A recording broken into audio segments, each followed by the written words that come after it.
Corner to Corner. My name's Geoff. I'm sure you know that by now. And as always, I'm joined by my good friend Paul over there. How are you tonight? Hi. Yes, that's me. I'm very tired. I've had far too much wine, and it's way too dark and cold outside. But otherwise, I'm tickety-boo, me old mate. Good. And we're joined by a friend of ours tonight. Max is joining us all the way from Texas in America. How are you tonight, Max? I'm doing good today. Good. Thank you for joining us. So this is a sort of first for us. This is we're going to play Magic the Gathering Doctor Who edition live here, and Paul and I are beginners is a generous term. For very us. Generous. But Max is more experienced and knowledgeable, and so hopefully this will work for anyone who is looking to get into playing Magic Doctor Who and kind of find out how it works and what you do in it. So yeah, hopefully tonight you can have a laugh at Paul and I as we lose probably, and pick up a few tips from us on what not to do and Max on what to do. Well, that's the really fun part about the Doctor Who decks, is that they are so sporadic and they have such unique abilities that it really is a coin toss, even though I have experience. So, really exciting stuff. You're just saying that in case you lose horrifically, aren't you? Yeah, that's honestly, what it is. Yeah, that's which exactly is not going to happen. I'll tell you now. Yes, Max, my commander is the 13th Doctor. Oh, we got to do all that again, haven't we? And a companion, Yaz. So if you'd like to show us yours. Absolutely. So I'm playing as the 9th Doctor today. Yep. He's got a little extra upkeep, so that'll help with the time travel spells. Ooh. And then I've got Rose Tyler as my second one as my companion. And she will be good because anytime there's a time counter on the field, I get to add +1/+1 to her, so she can become an absolute tank by the end of this. Oh, okay. Interesting. Paul, would you like to show us your commander and companion? Yeah, my commander is the 12th Doctor. Yeah. So I'm having him. He's going to be my commander. And joining Mr. Disco is going to be, as soon as I can find... if you're listening to this episode, this is a watch not listen episode really. Paul is displaying that he hasn't prepped anything here. I haven't. I told you I've had far too much wine today. That could work. Not that I'd forgotten we were jumping on tonight, but I have visitors down, so we have guests, and one must do hospitality and stuff like that. However, what one must not do is drink all the drinks before your guests arrive. I believe that is generally considered a poor do. So, can I have Sally Sparrow? Does it have the Doctor's companion on the side of it? No. So that's a no then. No.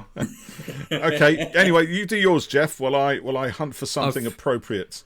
Well, he is sozzled, Max. I've already done mine. Have you? Can I have a Cyberman?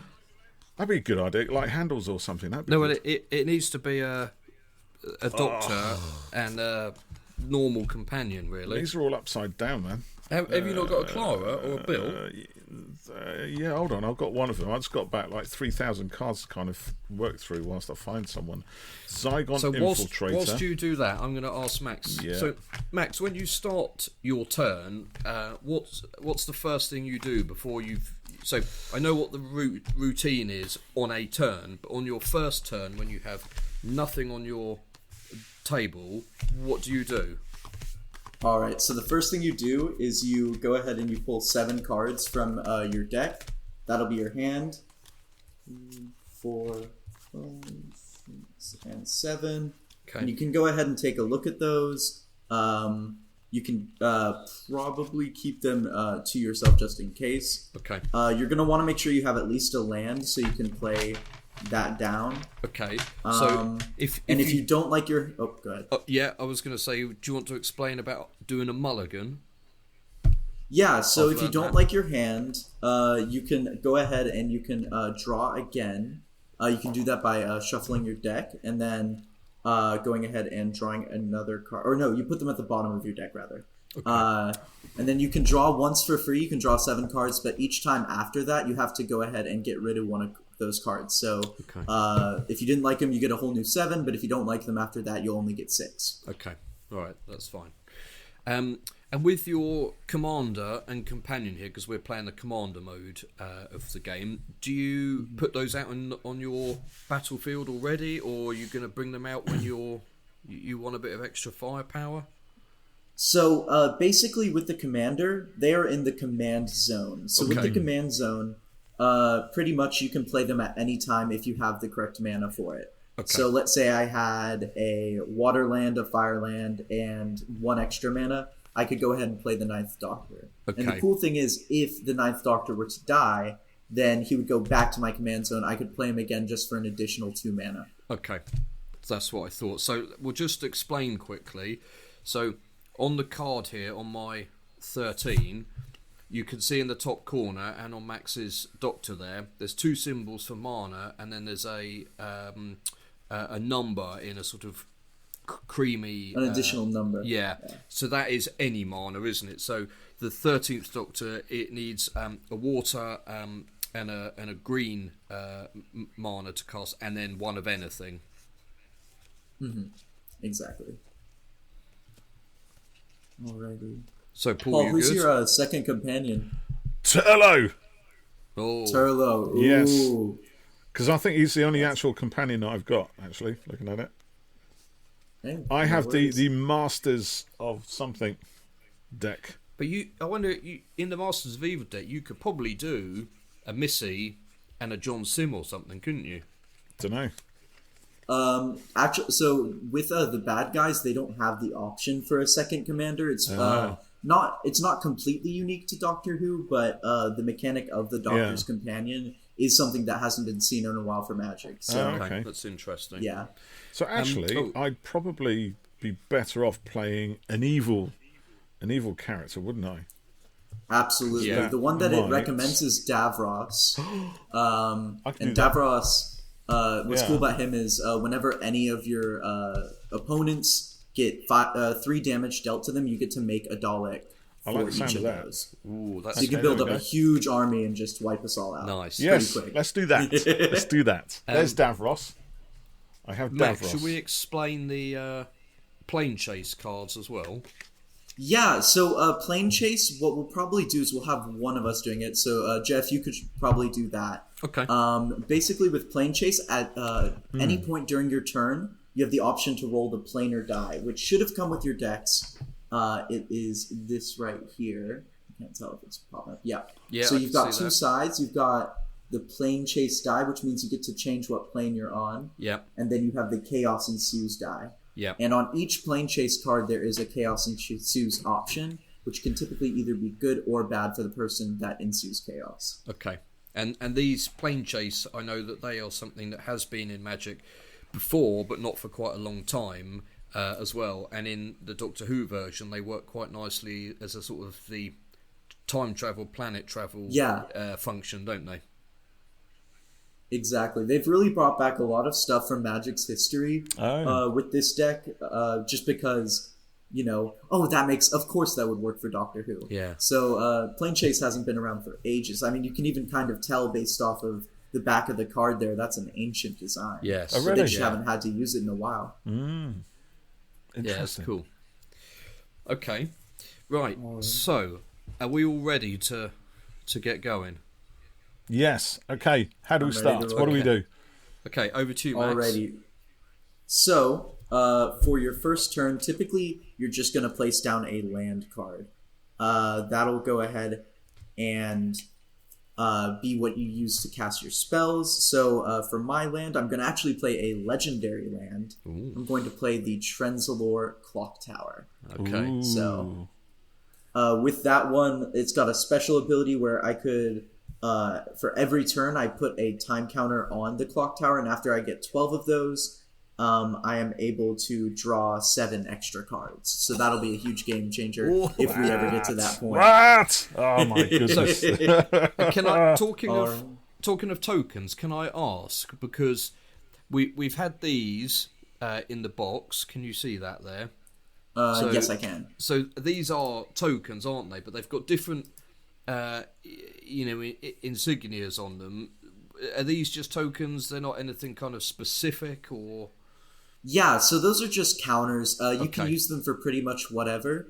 So for my deck, because it was so centric on time counters, I decided to pick up some dice. So whenever you see me playing, instead of having multiple counters, I'll just put, if there's 5 time counters, I'll just put it on 5. Okay, that makes sense.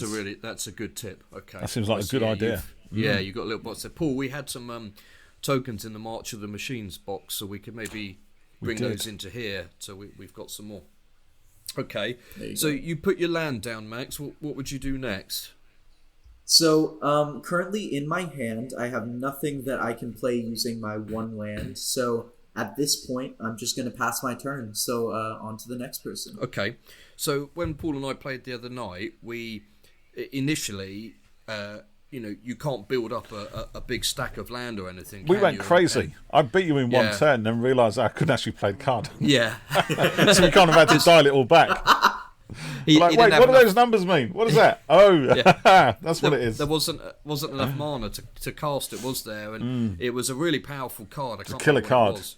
Yeah, but I guess the purpose of something like that is to bring it into play later in the game, like you were saying, with the trend, your Trenzalore land there. You've got to go through a number of goes before you can kind of make use of it and activate its full strength and stuff. Exactly. Okay. Paul, do you want to go next? Okay, so I'm taking 7 cards, is that? Yeah. Yep. And these are all like face down, yeah? Yes. 5. But you can definitely look at them. I would 7. recommend looking at them off camera in case there's anything good you want to keep hidden from us. I've probably shown mine on camera, to be honest.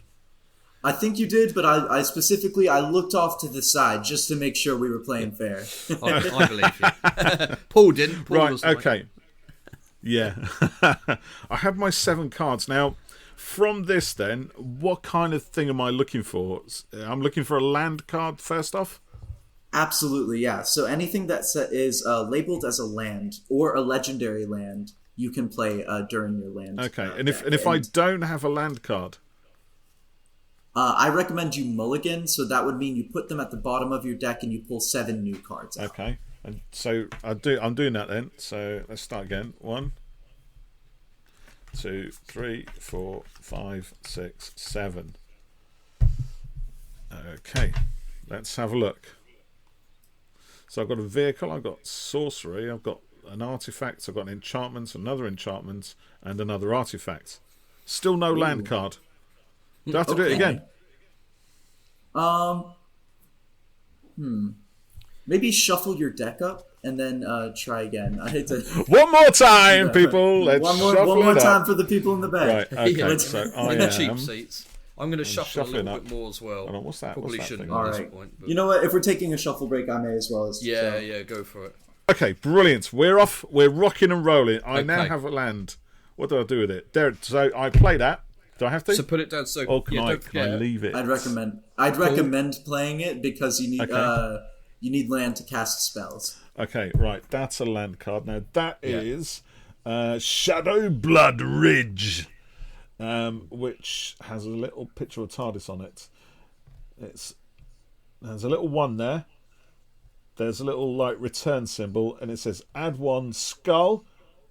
And then I don't know what that is. Let's see if I can lift it up. That return symbol is the symbol for tap.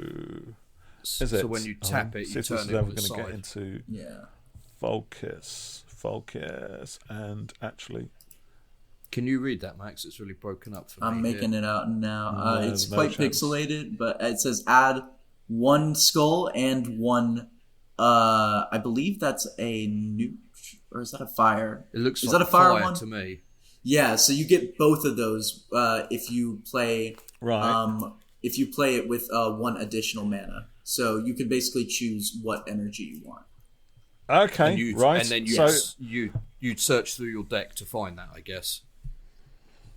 No, so you would just play it like any normal land, but I just see. With your specific one. Yeah. Right, okay. Just like that. Gotcha. So it just goes on as it is just now, right? Yeah. Okay, so I'm looking. Yeah. So I could play a creature, could I?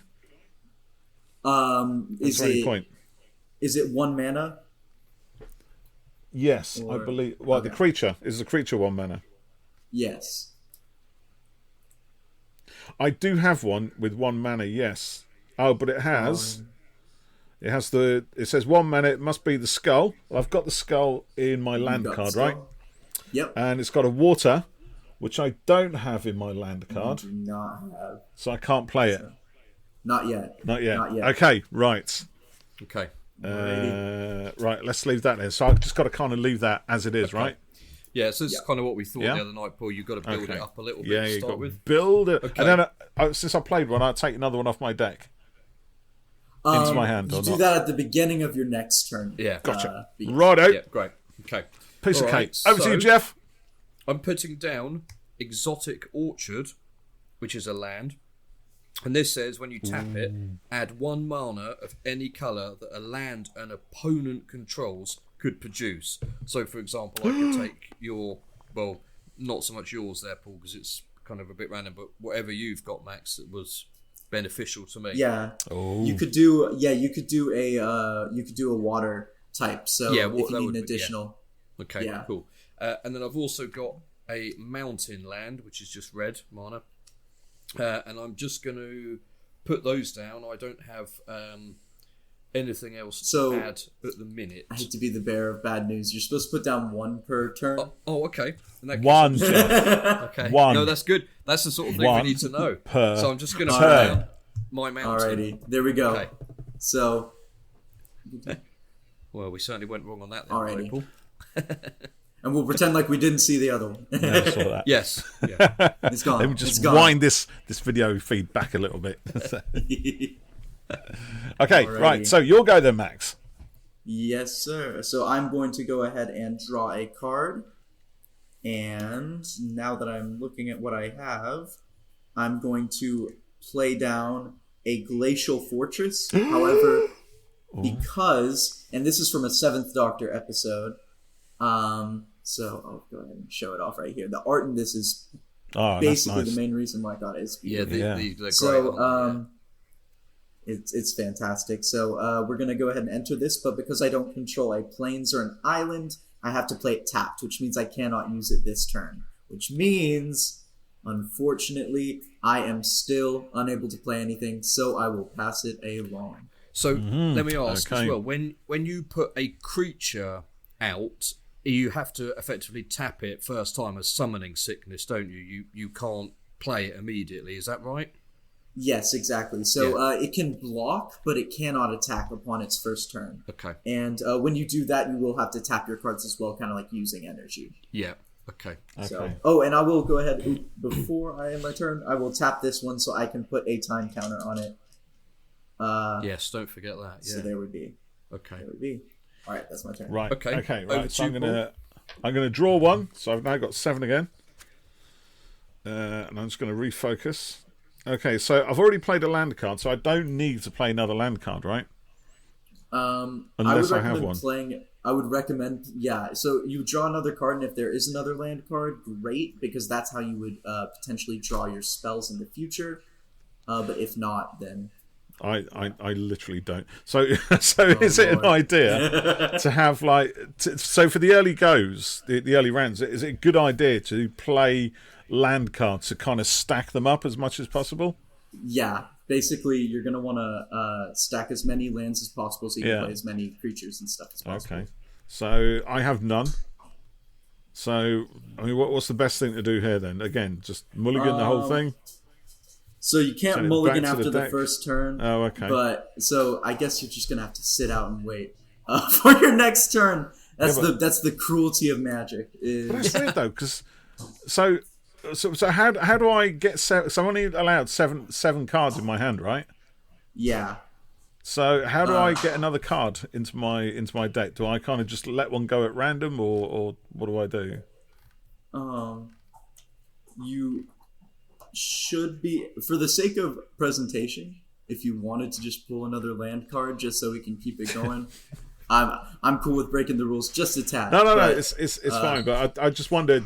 Generally, if this happens, though, you know what's the law? What's the magic law? What's the advice? Is it basically you're at stuffed? That point, you're basically you're stuffed. Yeah, pretty much. Right, You've got it to a T. is stuffed. So I mean, I'm not being funny, but there don't seem to be an awful lot of land cards in the deck. I can probably count them on one hand how many are actually here. Yeah. But there should be. There should be the required number that you can only have a certain number, can't you? What's the required number? So I think they should have given you, I believe, 25 of your cards should have been land cards. Yeah. Okay. They'll be there. They'll be there, Paul, but you've probably just got them not brilliantly shuffled. Yeah, probably. Very possible. If you want to do a reshuffle, that might be good. Yeah, I'm just gonna... Right, I can see if you have 3. Anyway, okay, so I can't go, so you two carry on. Okay, so on to me then. And so I need reshuffle. To take a card to start with, and then I'm going to play There's a land. I've got that. a card that you've not seen, which is Exotic Orchard. Ooh. Yeah, that's new to you, isn't it? Interesting. Yeah. Exciting. And I'm just going to have another quick look over. I've got quite a good number of things here. Okay. Now in this turn, Max. So how does it go? Is it draw, main, combat? What's this steps? Isn't there? So there's so you draw, you do upkeep, so you untap your cards at the beginning. Yeah.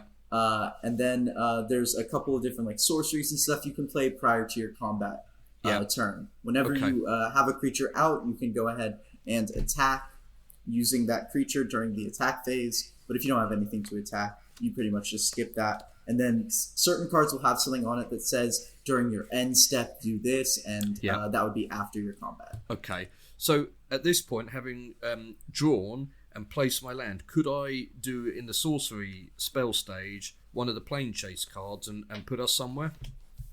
Yeah, absolutely. In fact, let's go ahead and let's just go ahead and put us on a plane right now. My plane chase card, let me show you. All right, and this is all of us. So all of us are on this plane currently. Yeah.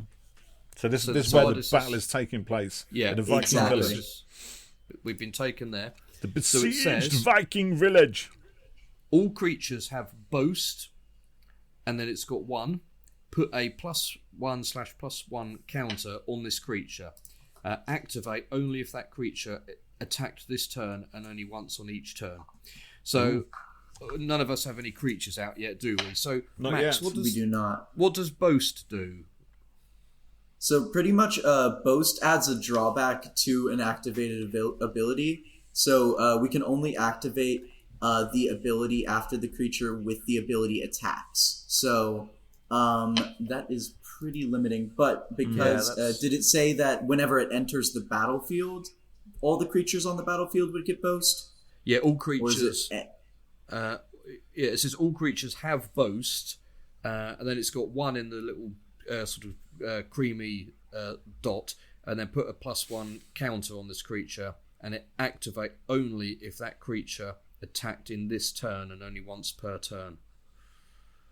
Okay, so we're gonna want to get out of this village pretty quick, in my opinion. I think this seems like more of a later game place, so we're gonna want to be rolling our dices pretty much every turn. Okay, so shall I do that now, or do you want to do it when it goes back round to you?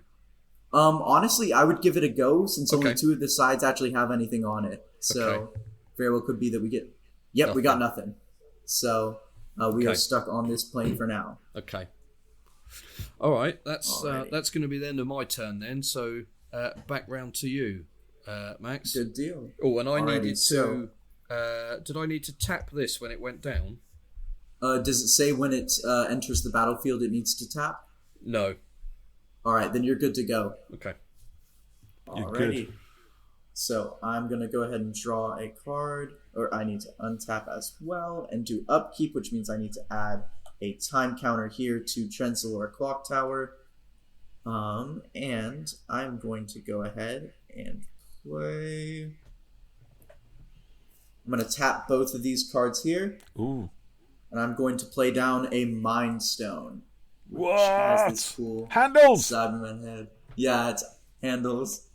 So that is now in my on my my battlefield, but it's just an artifact. So basically, I can tap it, and it adds a mana. Okay. Or if I wanted to, I could use 1 mana and then tap it to sacrifice it and draw another card. So if I'm running low on cards, which honestly I might be going ahead and doing that at some point, then I can go ahead and sacrifice that card for another one.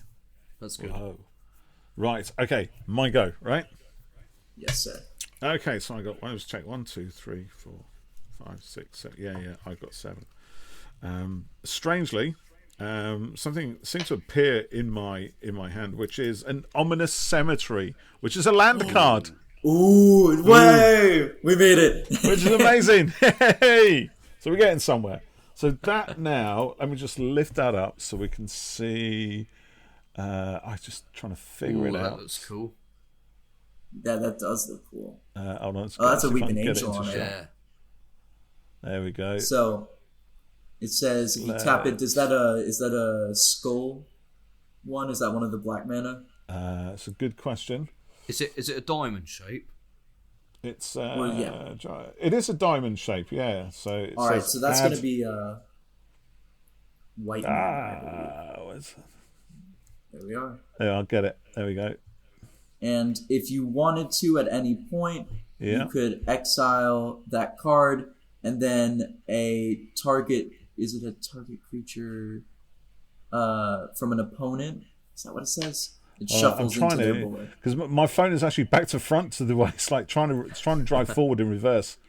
Oh, I see. Gotcha. Yeah, if you could read that last little bit for me, that would be killer. It's target creature's owner shuffles it into their library. So basically, you can get rid of one of our cards if you wanted to by getting rid of that card. So exile ominous cemetery. Target creature's owner shuffles it into their library. So I can say to you, you've got to exile one of your cards, right? Yeah. So if you pay the mana cost and exile that card, absolutely. So if I had a creature on the field, so let's say I had, I don't know, the 9th Doctor was on the field. Yeah. You could be like, nope, exile it. It needs to go back to the command zone. But you don't have any creatures at the moment, do you?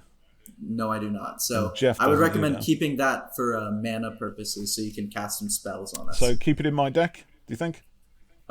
Keep it on the field. On the field, unplayed. Okay, so this is currently just standing there. They're not active until I do this, right? Yeah. So you've got 2 mana right now, and you can pick between a red or a black for your second one. Okay. So. Right. So that would affect. So I could. Let's have a look. So I could play an artifact or something, right? Yeah, you can go ahead and play an artifact if it's got 2 mana cost. Yeah. Let's have a look. So what do I have? No, that's 3. I've got a creature with 3. It's got a number 3 and it has 2 death head symbols. All right, so that means it would be 5 total, with 2 of them specifically being death. Right. Yeah. So okay. So I can't play that either. So I might as well leave that now, and move on to Mr. Geoff. Up to you, mate. Okay. Alrighty. All right. So 3. I'm going to draw a card. 6 cards now. And I've got a.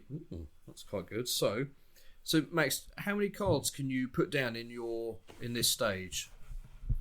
So you could put down as many as you can afford using your mana. The only thing is you can only play 1 land card, but other than that, you can play as much as you would like. Okay, so in that case, well, I can put stuff down even if I can't play them yet, can't I? No, you've got to wait until the mana cost, unless it says something different. Like, so for some example, some of my cards have something on it that says suspend. Mm-hmm. If I have suspend, I can pay the suspend cost instead and put it on the field with time counters, so it's not technically in play yet. Okay. But once the time counters run out, then I'll be able to play those. So if a card needs 3 mana, but I've only got 2 here, I can't put that down on the battlefield yet? Not yet. Okay. Gotta wait for 1 more mana. Okay. That's got to build up your mana first. Yeah. Yeah. Okay. I don't have anything I could put down at the moment, so I could mulligan something here, couldn't I? Not after your first go. Not after your first go. Oh, okay. All right. That's good. All right. Good to know. Okay. I'm not going to do anything other than maybe I'm going to roll the dice at this point. Oh. Alrighty. Which I can here, can't I? Yep, you can. Nothing. Did you get it? Nothing? Nothing. Alrighty. So we're still in the besieged Viking village. Besieged Viking village. Right. Alrighty. So, Okay. Alrighty. I'll go ahead and untap my cards. I'll add a time counter to Trenzalore Clock Tower, and I will go ahead and draw a card. So sorry, Max. What's the time counter doing? So basically, every time I tap Trenzalore Clock Tower, it'll go ahead and add a time counter to it. That's part of the attributes of the card, right? Exactly. And then once I have 12, I can go ahead and pull 7 new cards from my library. So it'll really help me out there. Oh, that's good. If I need extra good cards. Card. So I'm also going to go ahead and let's see. So I've got 1 mana in play right now. So I could do up to 3. Do I have anything I could do with that? Ooh, I do. Okay. Ooh. I'm going to go ahead and tap my other cards here. And I'm going to play the Girl in the Fireplace, which is a Saga card. Yeah. Oh, Saga. So, yeah, okay. On my first one, I create a 1/1 white human noble with Vanishing 3 and prevent all damage that would be dealt to this creature. So it's pretty much invincible for the time being, but it's only a 1/1. So wouldn't be able to do too much anyway. So I have a shiny token of this. I got it in my booster deck. So I'll put this down, and I have that human noble on the field. Hey. Okay. Alrighty. And I have utilized all of my energy, and I have nothing else to play, so I will go ahead and pass it off to Paul. Okay, right. So I will 1, 2, 3, 4, 5, 6. I'll draw another card. Thus, I draw the card. I add it to my deck, and as my eyes focus, ooh. So can I play this? I must be able to play one of these now. One of these creatures. So I've got one. I've got the Death's Head and the... What is that? Is that like... What is that one? The sort of whirly one? That one is, I believe, a fire. Is it the one that kind of looks like a fireball? Yeah, possibly. Kind of looks like a... Pool. Yeah, I reckon, because the side of it's red as well, I reckon that's a fire. It's a fire. Yeah. There's an official name for it, but pretty much everyone just calls it either red or fire. It's just fire. Yeah, so okay, so I can play as long as it's got one. And what's that like return symbol over so here? Basically you could play your other card, you could tap that for mana, and then you'd get both of those as well. So you could play your other card. My Ominous Cemetery, which adds a diamond. Yeah, so that might be good because that'll play if you need anything with the specifically like 1 black, 1 red, you can tap that card and play that card for both of those. Oh, so it's a diamond like any mana. Doesn't matter. It stands in for anything, right? Yeah, that's just mana. And there's a number 5 on there as well. What's that? Number 5 on that card. On the Ominous Cemetery, yeah. Get it. As soon as I can get it into view. Oh, come on. Sorry. There we go. You're all good. See number 5? So Ominous Cemetery.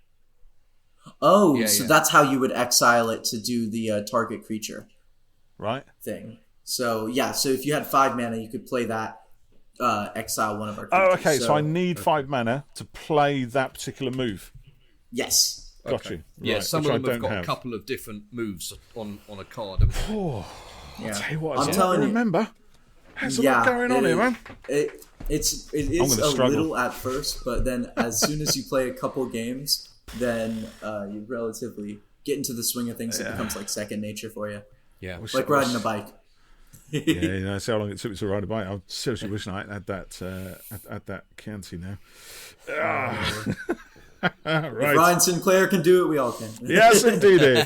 Right. Okay. Here we go. So can I play anything yet? No, I can't play that. That needs 3. That needs 5. That's another land. Should I play another land? Yes, absolutely. That'll give you more mana. Yes, absolutely. Okay, so this is add. This says, okay, pay 1 life, add. This is a fiery inlet. I'm going to try.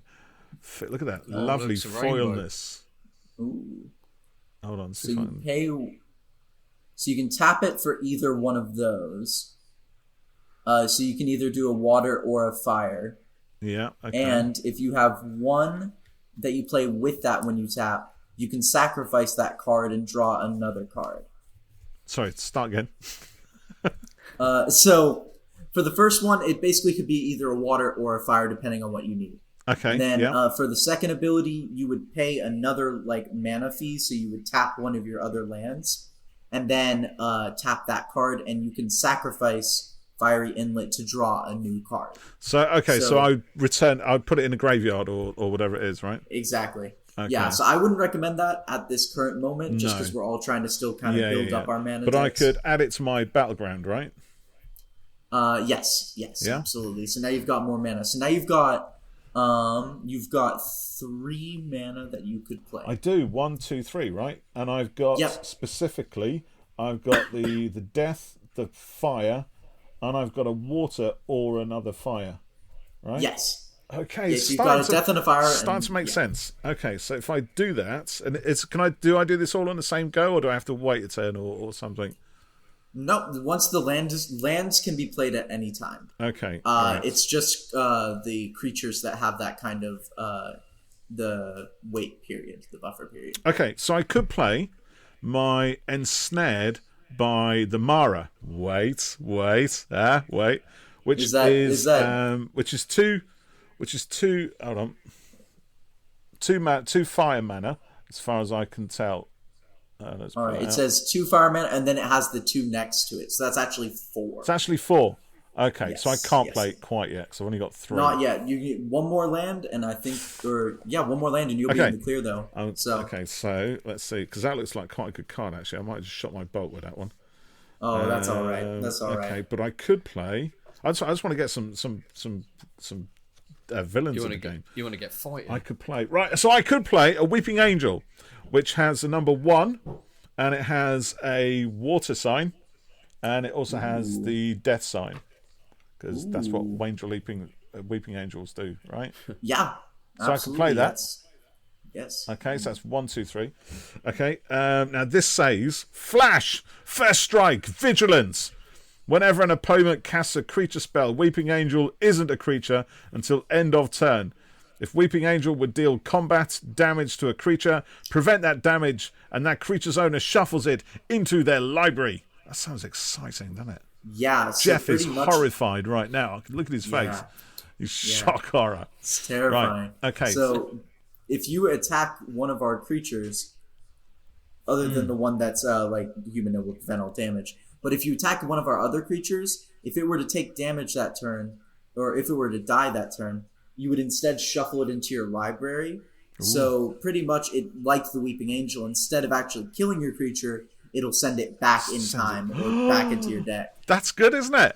I like that. Yeah, very nice. Okay. Yeah. Now, has anybody got anything I can attack? No. Nothing currently. So I'll put it back in the card. Oh no! You got to keep it played. Oh, got to keep it played. Okay, yeah. There we go. It's on the battlefield. He's on the battlefield. There it is. I'm just going to move these things around. And that means so there's my land cards. Yeah. And there's my Weeping Angel. There we go. Okay. Right. Okay. Shall I throw my Chaos dice? I recommend it. Yeah. Should we do that? Yeah. Okay. Yeah. Let's see if we can get out of this besiege fighting village. That's a nothing. Nothing. Unbelievable. That's terrible, no worries. I suppose it's only a 2 in 6 chance, which is a 1 in 3. So. Yeah. Okay. Yeah. Right. Over to you, Geoff.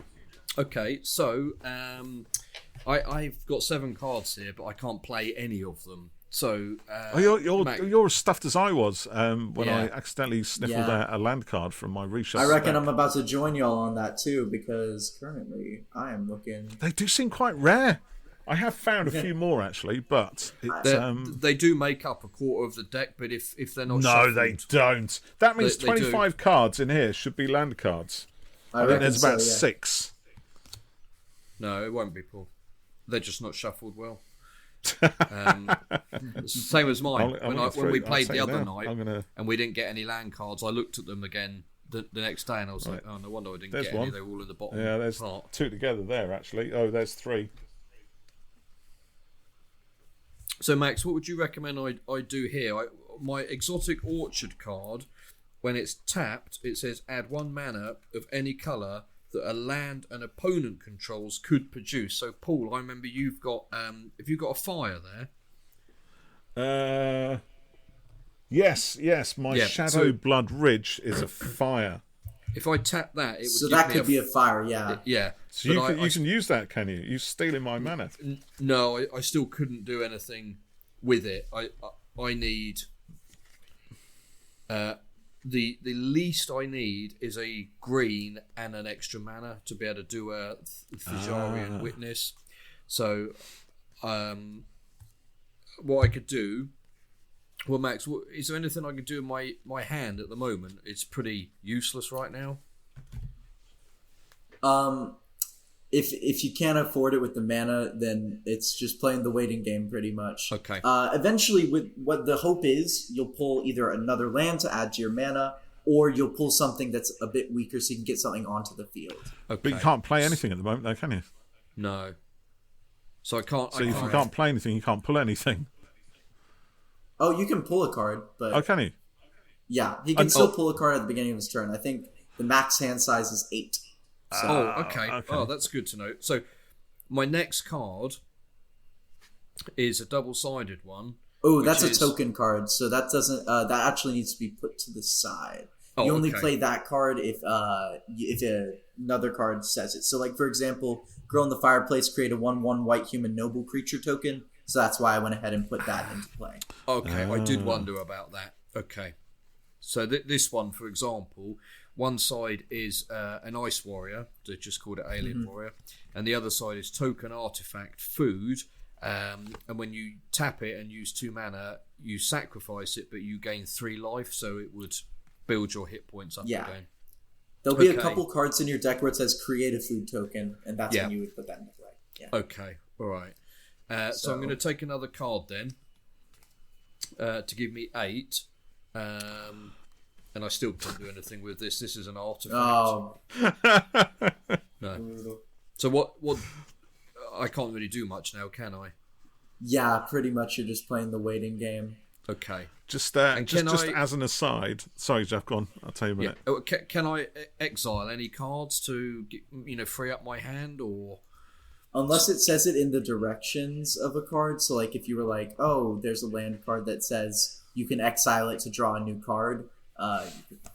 Okay. So, like, for Paul's card, Paul, you had a card, right, that said if you wanted to, you could pay an extra fee, exile the card and draw a new one, right? Yes, my Ominous Cemetery, yeah. Yeah. Target creature's owner shuffles it into their library. So I could target something of Geoff's. If he was able to play anything. Yeah. Which he can't at the moment. That's a shame. Do you know what? So I've been playing from my stack of cards over to my left, right? Which is that. As you can see, that is a very diminished deck. That is not 100 cards, because I've just looked over to my right and I can see all the rest of my cards, and a very quick glance at them shows all my land cards in that set. So I shuffled half the deck. I didn't shuffle the rest of it. Oh, goodness. There's the land cards. That's where they're all hiding, over there. We got them. So I'm going to bring them together, and if you don't mind, I'm just going to give another little shuffle. Paul's sitting there going, Magic, you haven't given me enough cards. I'm thinking, that can't be right, can it? Because there was no way was there 25 land cards in that. So that's... I know. Max, I know we're probably bending the rules a little bit, but that's okay. We're really showing off the game here. Exploratory session. Yeah, I think this is really good. Yeah, Max, what mana colours is your deck again? So my deck is red, white, and blue. Red, white, and blue. Yes. Because I'm just thinking. Red, white, and blue. And right now, on my deck, I have a blue and white available. Okay, so. that's good to know. Like I said, I need at minimum something and a green. Gotcha. Or 3, 2 and a fire. 2 and a fire. 3 and a fire. 4 and a fire. In other words, the hand that I've been dealt has shafted me. Oh. Oops. The cloister bell is ringing. Dun, dun. Okay, right. Oh, wow, that was on top. So that's... Oh, those are double-sided cards. So I'll just put those in somewhere. Max, do you keep your token cards outside of your deck? I do. I keep them separate in this little pile right here. But they form part of the deck, don't they? In the they're not an extra 5 cards or something. I believe they're additional. I believe this should be 100 cards, and this should be the token cards. Ah, okay. I believe That's interesting. So, Paul, what that means then is we should go through, filter out our token cards, and put some new ones in from the booster pack that we got. But for now, what we could definitely do is just like as we play, if you come across a token card, just pop it to the side. Okay, and if you need it, then you can search your library. Righto. Okay. All right. Cool. Okay. Right. Back to you then, Max. Alrighty. So I'm going to untap my cards. I'm going to draw for turn. Hey, alrighty. Ooh. I'm going to play that's an island. worrying. It's all good. Honestly, it is just a land card, so I am going to play that down. Oh, it's blue. I still don't have. Yep, it's a blue one, so it's a basic island. So I still don't have any red, which means I cannot play my Ninth Doctor. However, I should. Let's see here.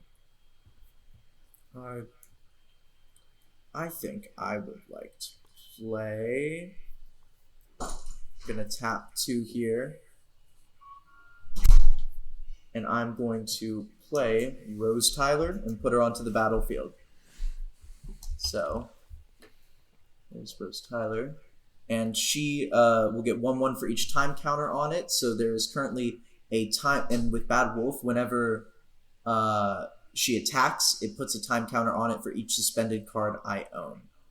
So the first time that Rose attacks, I will get 1 time counter since Trenzlore Clock Tower has something on it. In addition to that, I'm going to go ahead and tap my Trenzlore Clock Tower, bring that up to 4, and tap my Mind Stone as well for an additional mana.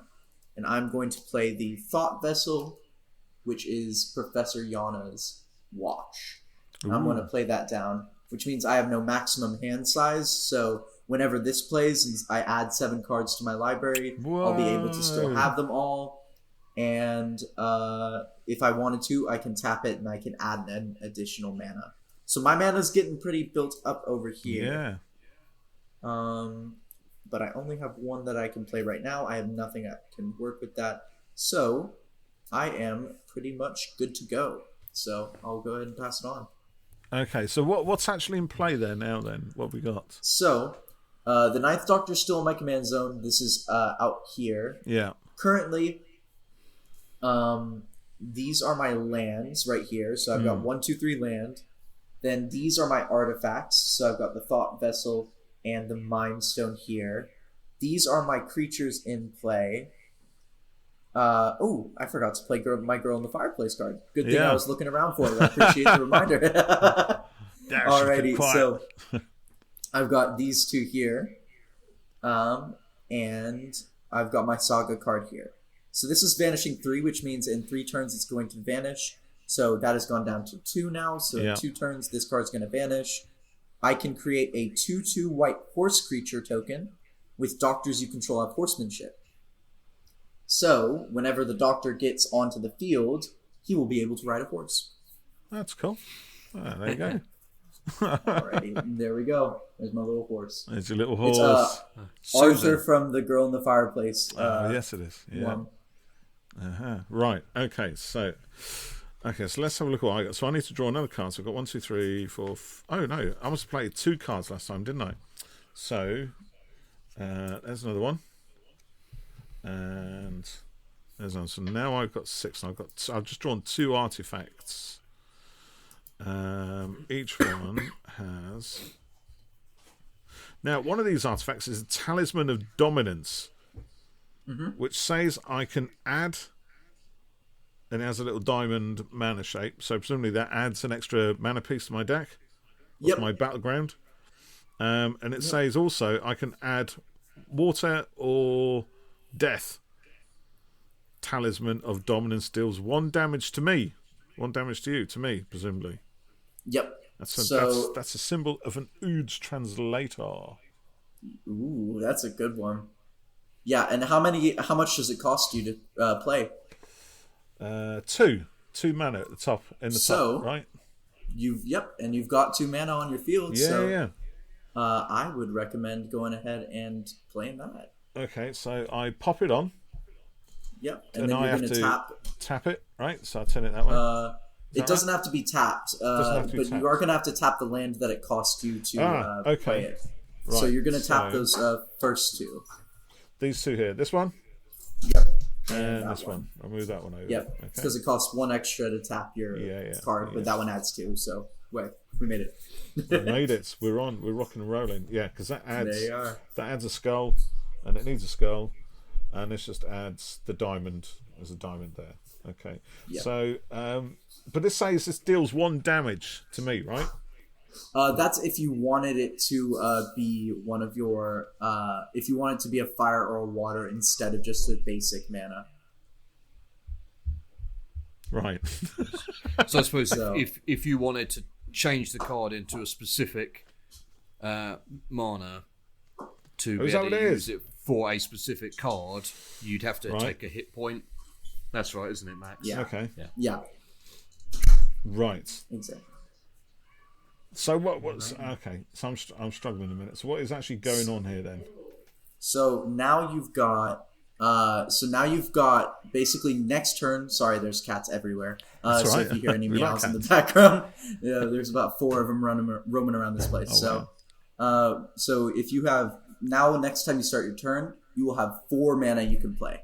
Gotcha. Right. Okay. So that'll open up a world of help for you in summoning your creatures and whatnot. Maybe Paul, you could put a token so my 4 down. mana. What token? Well, one of these. Maybe Max, would you say you could use one of these things as a mana representative, or would you take out? So each one of those cards is pretty much representative of a mana. Yeah, it's of itself. Yeah. Okay. Yeah. Right. So let's see if we can get off this Viking battleground again. Right. So I'm gonna. Yep. There we are. Right. Yes. Way. We're in. Okay. We made it. Alrighty. We're good. So where are we going? Where are we going, Geoff? Can we hold it up here? What's that? Can you read it? Your camera's gone on your phone again. No, the camera on your. Oh no, the camera on your face is gone. No, the camera on your face. We can live without that one. I've turned into North Pole Research Base. So this is on Earth at the beginning of your upkeep. It's from last Christmas, isn't it? Last Christmas, that's right. Yeah. Not season South Pole. At the beginning of your upkeep, target opponent draws a card and creates a treasure token. So that's good for you guys, not so much for me. But is that for each? That's every turn though, right? So we could just give each other cards, pretty much, right? Yeah. So whoever you want to give a card to, you may. So whenever, because we're in the middle of your upkeep still, I believe. So no, we're not because no, we were not. Yeah, Paul rolled his chaos dice. Got confused in it. Yeah, sorry. Yeah. Alrighty. Okay. So Paul, is that the end of your turn? That's the end of my turn. Yep. Okay. So coming back to me, I still can't do anything. So you're gonna draw a card. Can I? I've already got 8. Oh, you've got 8. Okay. Yeah. I don't know then. Oh, well, Cats just knocked something over. So if you've got 8, then you know what? Go ahead and draw. Yeah, I think it's draw another card. Just for the sake. Just do it. Or can I exile one? in. Okay, let me take another card. I'll tell you what, I'll exile something at random so that I'll put it in my graveyard. I won't look to see what it was. And I'll take another one. Yes. Now we're cooking. Slap some land down there. Woohoo! Desolate Lighthouse. So this is, I believe, colourless. So when I tap it, I add a mana, and then if I use a mana, I can draw a card, then discard a card. Is that right? Can you? If I show you that, hang on.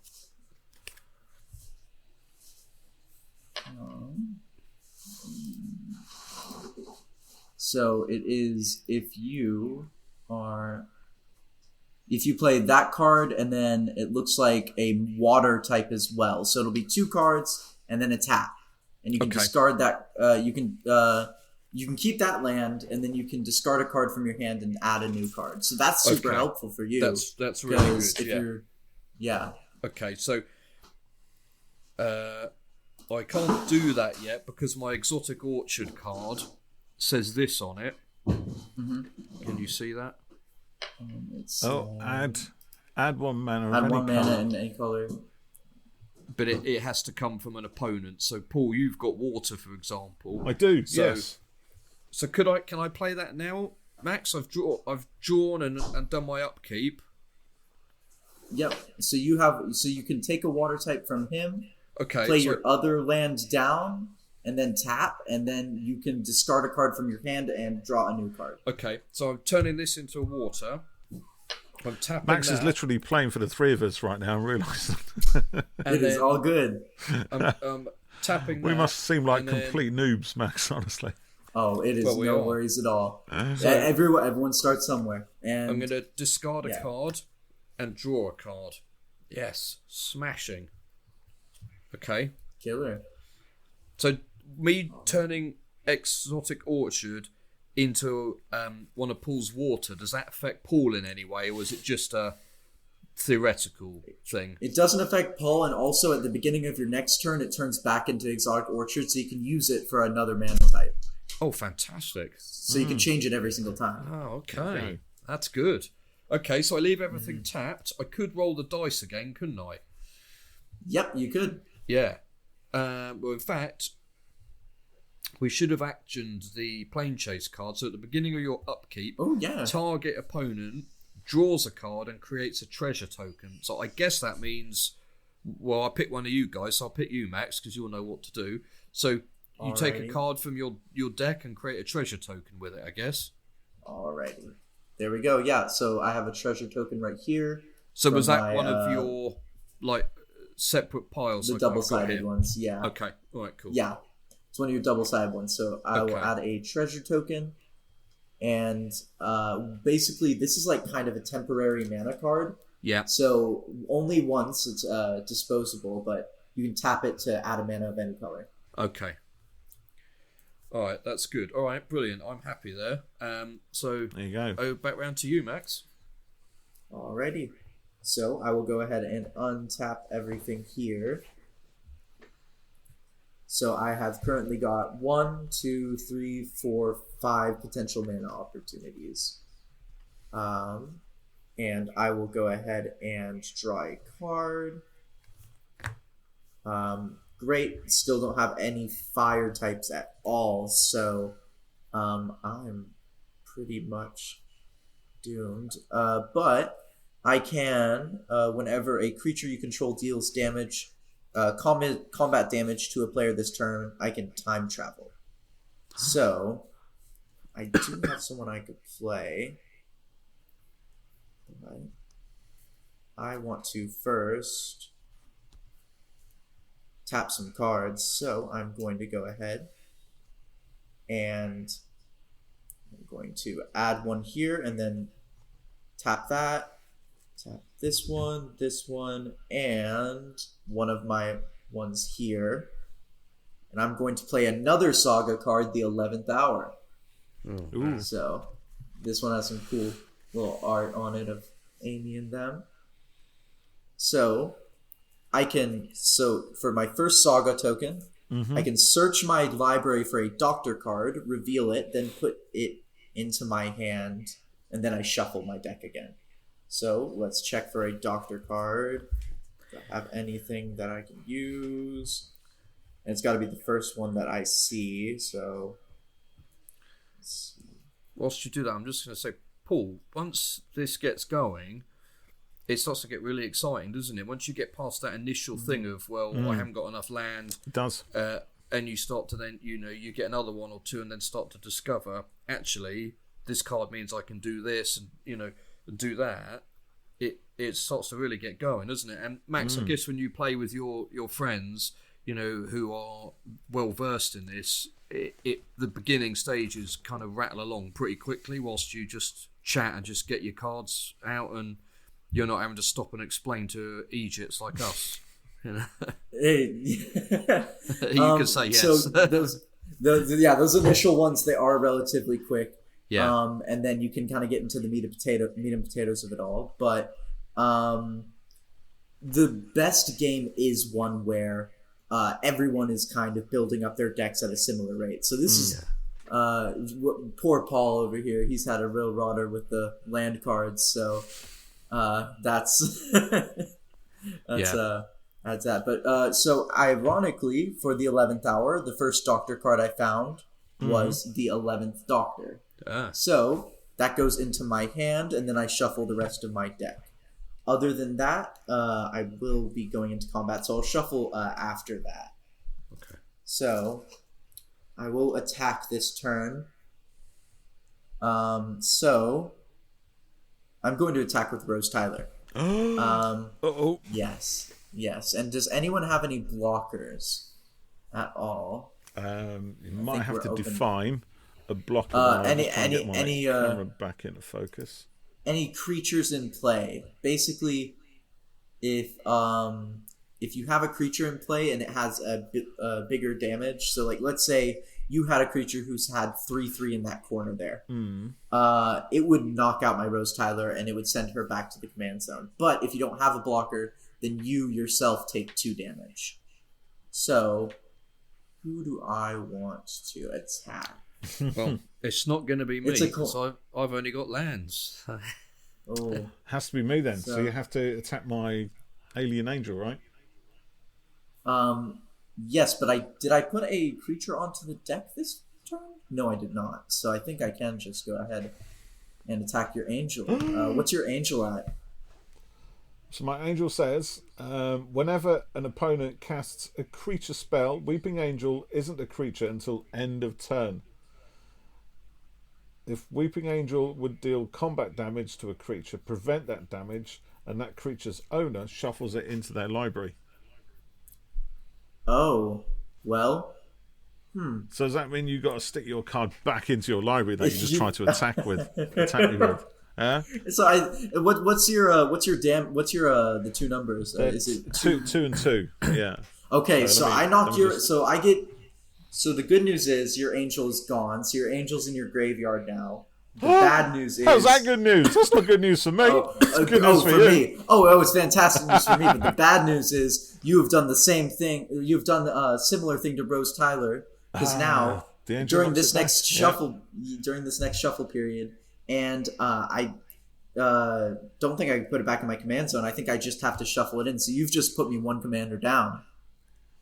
That seems like quite a good move then. That's really good. Had I remembered about that Weeping Angel, I may have changed my mind on attacking you, Paul. So, well, this is the thing with playing it online, I suppose, isn't it? Because you can't. It's very difficult to read what we've all got, which is where I suppose the virtual deck comes in quite useful if it can scan your cards and put them all up. And so there is spell table. Really blurry, aren't they? Yeah, the spell table. I really like that because they've obviously thought very hard about all the traditional Magic cards and how to put a Doctor Who liquor paint on them, but that card has done exactly what the Weeping Angel would do, and so that narrative element of it—that's brilliant. Yeah, that's quite good. I like that. Cool. So I mean, it's no good to me anymore, right? I've got to exile it. Right? You've got to graveyard it, Graveyard. So the graveyard's over there somewhere, I think, isn't it? Just face down over there. There we go. Right. Alrighty. So Okay. I guess I have no one anymore. You got to start again, building up. Yeah. What's going and on? This has vanishing 1 now, so next turn it's going to vanish. Oh, I could attack with this card too. I just realized it. So I just might. Wipe Go on, him go out. for it. Jeff, you're getting 1 damage, so you're now gone from 40 to a whopping 39. So I will demonstrate that here. Hold on. Try and use this. Hold on. So in this we have this little card counter, as you will see, because in a normal Magic game you get a 20-sided dice, don't you? So in Commander mode you have 40 hit points, whereas normally you have 20. So on here, on the back, look, I'm going to turn that round to display. I should be on 40, shouldn't hold on, 39. Yeah. So I'm and Paul, down since you blocked me, you're still at 40, so you're still golden. And that's interesting. I'm still golden. So I can take a hit even though I don't have any creatures on the playing field. Exactly. That's why you want to get your creatures out so you can use them potentially as blockers. To block you. Okay, that's cool. Yeah. Right. So that was quite good then. Good job I put that out, wasn't it? Even though Yeah, man. what's going Good on. deal. Right, okay.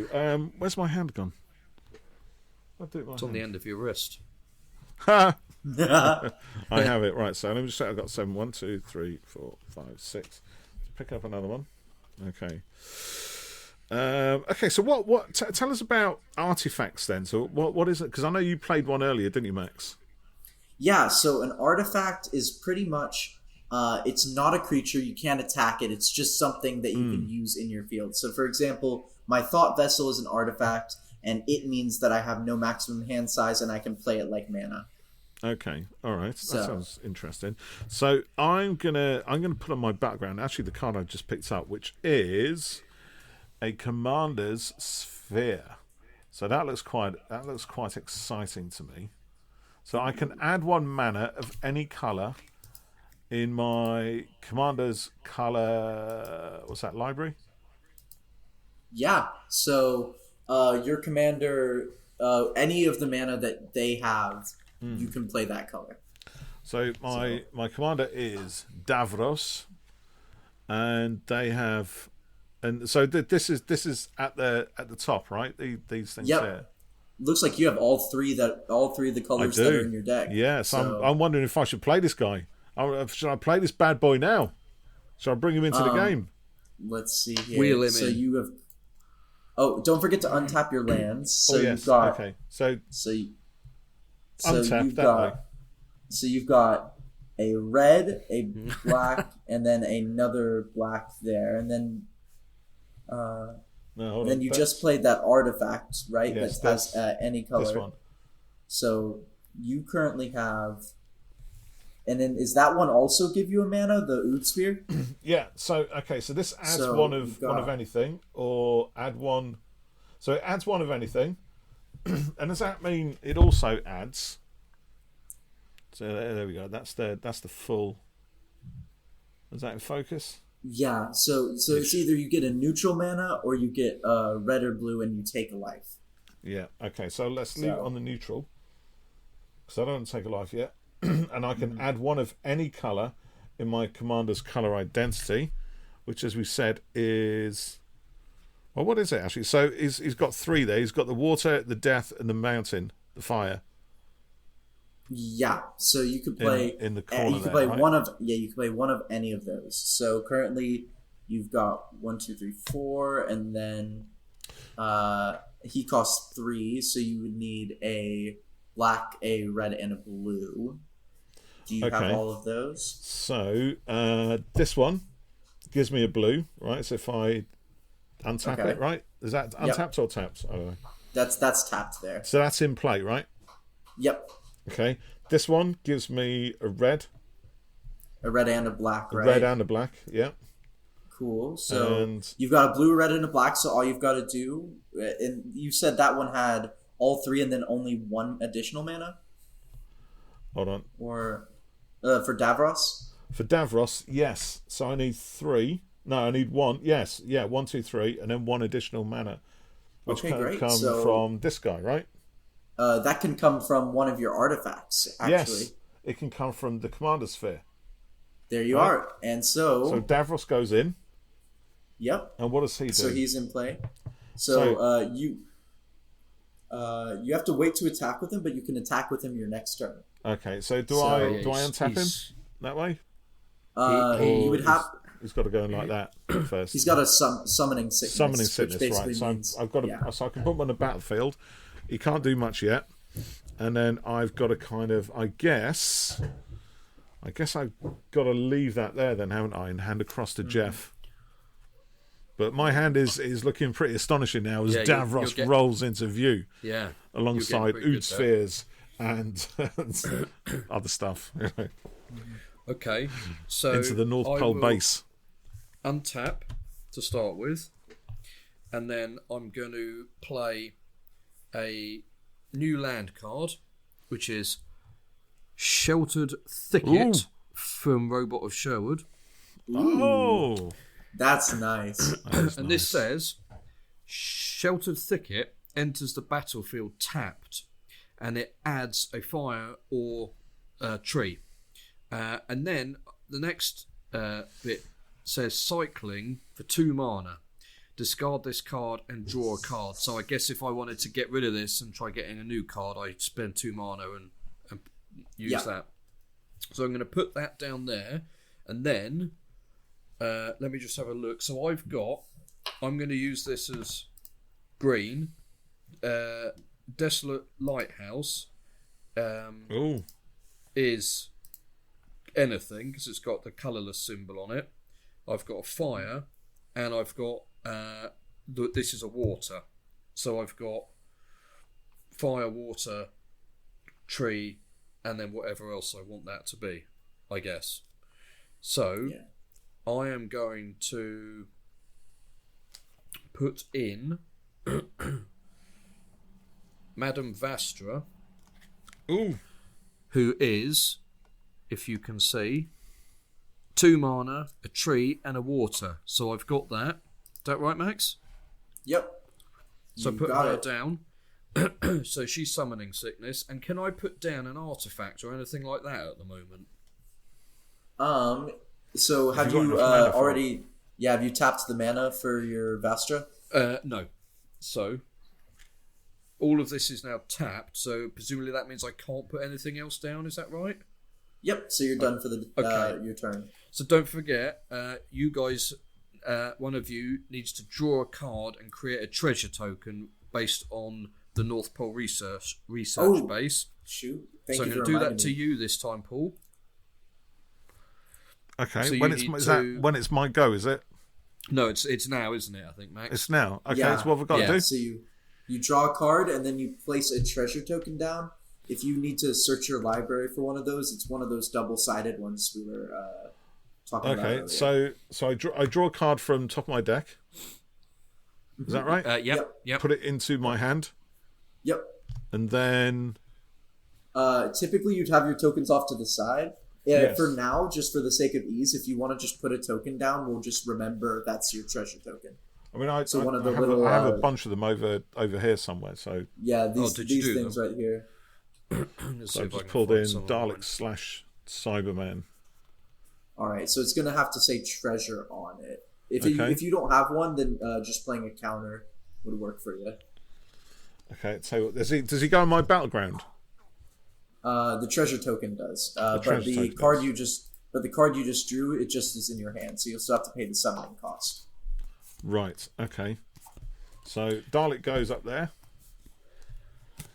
Oh. There's a treasure token, right? No. So it's gonna have to say treasure on it. So, like for example, here it says treasure on it. It doesn't say treasure. Hold on. Yeah. Token enchantment. Dalek. So these are the cards that are double-sided, are they? Yes. So the other side will be something different. It might be a treasure potentially. Might be a treasure. Let's see what I've got. So, and if you can't find one, once again, we can just use a placeholder. All these cards that are token cards, Paul. There we go. Copy. That says token on it. This one, this thing here.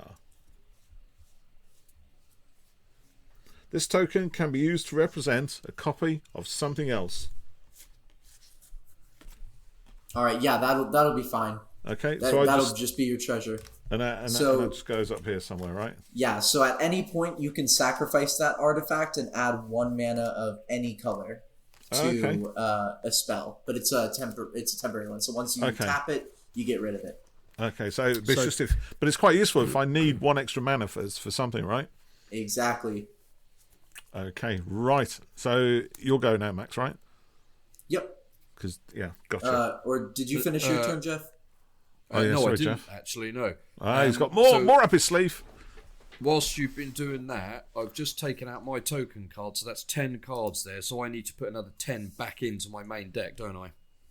I think that the token cards are separate from the 100 that you got. Yeah, so that's I'll have to count that, but then that's taken out 10, I think. Yeah. So that's fine for now. I'm going to roll the Chaos dice to see what happens with the Plane Chase card. Alrighty. So it's come up with. Oh, so we go to a different plane. A new ground. Bye-bye, North Pole. We'll take that out. Goodbye. And we are now at Mummy on the Orient Express. Whoa! Ooh, man. That's cool. So when you planeswalk to the dining car, each player creates a food token. So we've just moved there, so we all need to take a food token from our token pile. Alrighty, so let's see, food token. I should have taken them out, actually. Here we are. So where would you put that, Max? Onto the playing field?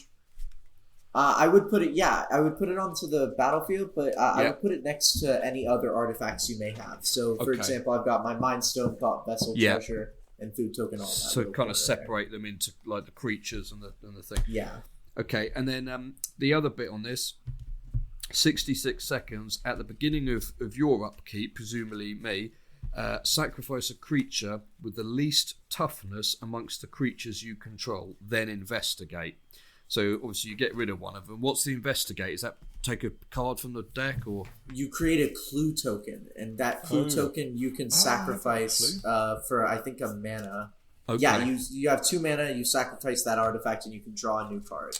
Okay, gotcha. So is that for everyone's upkeep, or is that just the first time? Well, it says at the beginning of your upkeep. I would take that to be everyone on their upkeep step. So we all have to get rid of. All right. What do we have to get rid of? At some point, we'll have to get rid of our least powerful creature. Okay. So that'll be at the beginning of the upkeep. Should we do that only if you've got more than one creature out? Yeah. So I'll I think I'm next, and I think my upkeep is first. So I'll demonstrate what that'll look like. Yeah, I wonder whether that would be on every play, because you're just going to slowly get rid of creatures, aren't you? That's exactly what I was thinking too. Maybe it's only on that. Maybe it only applies to me as the Plane Chase master here, if that is a thing. Yeah, maybe it's that, because otherwise you're just going to end up, getting rid of them. Yeah. Every turn. Okay, so maybe it's just for me. Okay. Right, so that'll come into play next time around then. Good deal. Okay. Mm-hmm. All right, I'm done then in that case. Alrighty. So I'm going to go ahead and untap everything. Ooh. So that's all available to me. I am going to draw a card. You're kidding. Okay, this doesn't seem right. I'm going to, out of good faith, I've just pulled Rose Tyler again. So out of good faith, I'm going to go ahead and stick this somewhere random in my deck. That's okay, we don't mind. The angel didn't send her that far back in time. No, it wasn't that far back. Rose Tyler's fought her way back to the future. Okay, we'll keep her then. But she will go into my command zone, and I'll have to pay commander tax if I want to summon her again, which means I have to pay 2 additional mana. Yeah, okay. So, alrighty. Okay, I think I'm going to have a crazy play.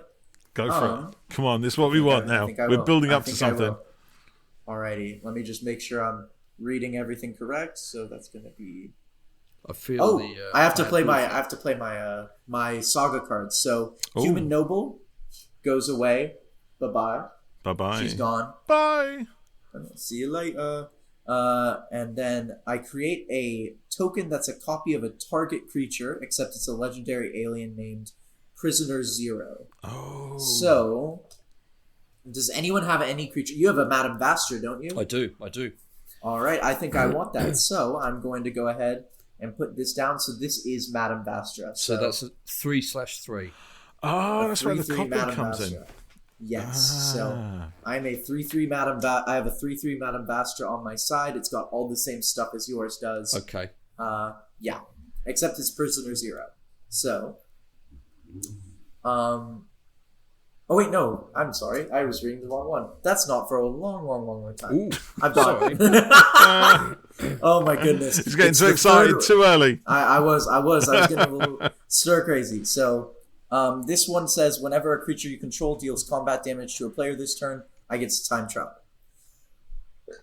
So, I will go ahead and see if I can pull anyone for that. But then I also create a food token. So let's see if I have another food token. If not, I'll just play it as a copy. I believe I will have to play it as a copy. I've got 2 food tokens. Oh, go ahead. I've played Vastra wrong. Sort of. It says, partner with Jenny Flint.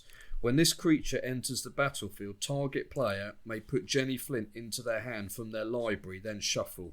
So maybe that's an option, though, is it? Yeah. Well, no, that's something you definitely should do. So what I would recommend is while I'm doing my turn, if you want to go through, find Jenny and then shuffle up your deck, that'll work. Okay. So I've got 2 food tokens now, and I need a 1/1 white human creature, which should look like Amy, I believe. Let's see. On Earth is mine. Was it on the other side of this one?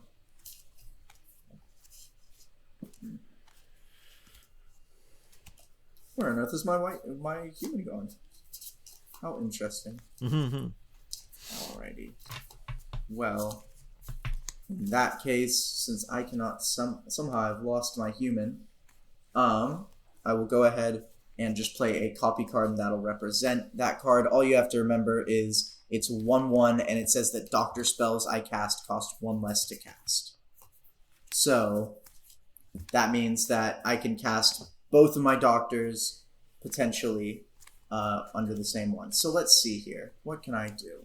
Well, first of all, I will go ahead and I will tap these 2 here. So this is going to be a blue. This is going to be a white, but a sun card.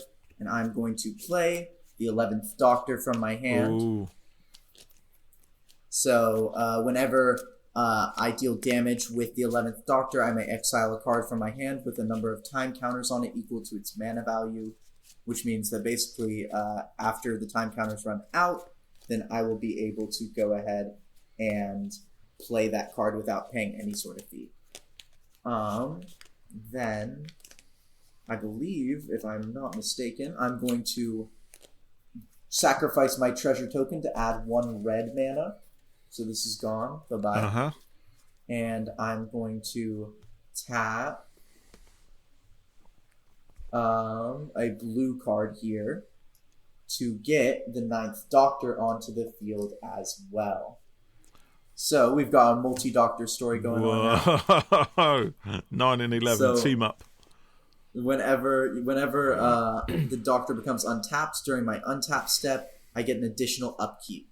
So that means if there's any time counters and stuff, basically I'm taking out 2 instead of 1. And for the last one, do I have anything else I can play? No, I do not. So it's unless hot out now, isn't it? Yeah. Am I? Nope. Okay, I'm just gonna keep this one for now. So I'm going to go ahead and pass my turn on. Okay, right. I 1, 2, 3, 4, 5, 6. Yeah, I've got 7. Paul? Okay, so yeah. I'm aware of the time. Yes. Yeah. I was thinking that for y'all too. Maybe actually. Yeah, should we pause here and take photos of our decks? Should we pause it here? Yeah. Okay, this is good because I'm feeling greatness just around the corner right now. So I'm going to hold that back here. Yes, because I have family who are currently making their way to bed. Yes, that's what I was thinking. It's Monday morning in the morning, so yeah, I better get them. Yeah, it's getting to about 10:30 for y'all, right? So definitely. I mean, it's 4:30 here, so I'm still wide So you're awake, good. But, you've got hours ahead of you. You're fine. Keep going. Yeah. Yeah. Okay, so Max. I'm happy to resume this. Yeah, let's we'll take pictures in a minute. We'll be on the video here anyway. But yeah, we can continue this again. And we'll see if we can do it next week. I might beat the Chris Chibnall interview, so in length. So yeah. At this rate, legendary status. Yeah, brilliant. Okay, well, Max, thank you so much for taking us through the very early stages of our Magic game. It's still a little bit foggy, but the fog is starting to clear. I can kind of feel that now. So yes, that's the goal. I think it's just around the corner. So brilliant. We shall see you again very shortly, my friend. And anyone watching, we hope you've learned something here, and it fires you up to get out and play some Magic yourself. Absolutely. Brilliant. Great. Thank you, everyone. Catch you next time.